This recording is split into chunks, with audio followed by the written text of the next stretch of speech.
Good evening and welcome to Pakistan Today News from our London studio. I'm Chris Taylor. We begin with developments from Lahore, where Chief of Defense Forces Field Marshal Asim Munir has reiterated the Pakistan Army's zero-tolerance policy against any threat to national security. During a visit to Lahore garrison, the military says Field Marshal Munir addressed officers and underscored the armed forces' commitment to safeguarding Pakistan's sovereignty, territorial integrity, and internal stability. He pledged that the military will respond to evolving challenges with professionalism and determination. The Army chief also attended detailed briefings on operational preparedness, observed advanced training exercises, and praised welfare facilities for troops. His visit included a stop at a state-of-the-art care center at CMH Lahore. The remarks come amid renewed concerns over terrorism and ongoing tensions along Pakistan's borders with Afghanistan and India.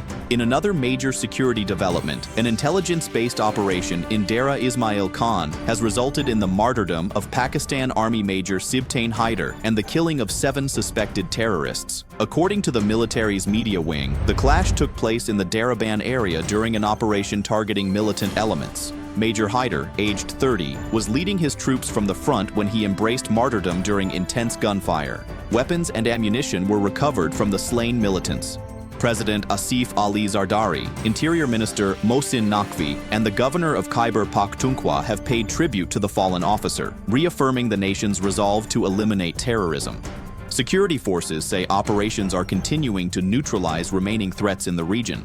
Turning to politics, Pakistan Tehreek-e-Insaf has called for the full implementation of the National Action Plan to eliminate terrorism. Party leaders were speaking in Islamabad, where Barrister Gohar said terrorism has no religion or political affiliation and stressed the need for decisive action against violent extremism. PTI leaders also rejected claims that the party's government in Khyber Pakhtunkhwa is not cooperating on security matters, calling such assertions inaccurate and counterproductive. Salman Akram Raja said the party supports a long-term national counter-terrorism policy designed to remain effective for 5 to 10 years. For more on this, we're joined by our correspondent Sarah William in Islamabad. Sarah, what more can you tell us? PTI leaders here are emphasizing unity and consistency in the fight against terrorism, arguing that short-term measures are no longer sufficient. They say the National Action Plan provides a comprehensive framework but requires genuine implementation across all provinces. Party representatives also insist that cooperation between federal and provincial governments is essential to avoid security gaps. The leadership is urging all political stakeholders to move beyond blame and focus on a sustainable national consensus.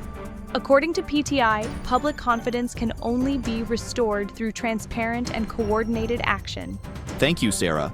Meanwhile, Pakistan has reaffirmed its participation in the Trilateral Forum with China and Afghanistan. At a briefing in Islamabad, the Foreign Office said the mechanism reflects Pakistan's positive engagement on regional issues. Islamabad also reiterated its demand that Afghan authorities take concrete action against terrorist groups operating from Afghan soil. Foreign Office spokesperson Tahir Hussain Andrabi said Pakistan does not seek hostile relations with Kabul, but expects verifiable guarantees that Afghan territory will not be used for attacks against Pakistan. On reports of a potential Saudi-Pakistan JF-17 deal, the spokesperson said the Foreign Office is not aware of any such agreement at this time.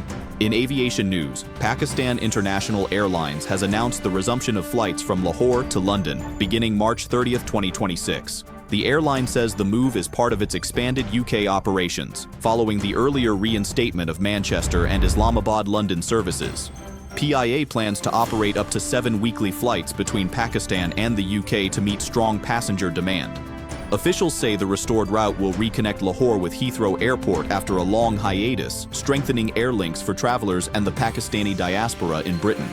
And Bangladesh and Pakistan are set to resume direct flights after a gap of 14 years. Biman Bangladesh Airlines has announced that the first Dhaka to Karachi flight will operate on January 29th. The twice-weekly service will mark the first regular direct connection between the two countries since 2012.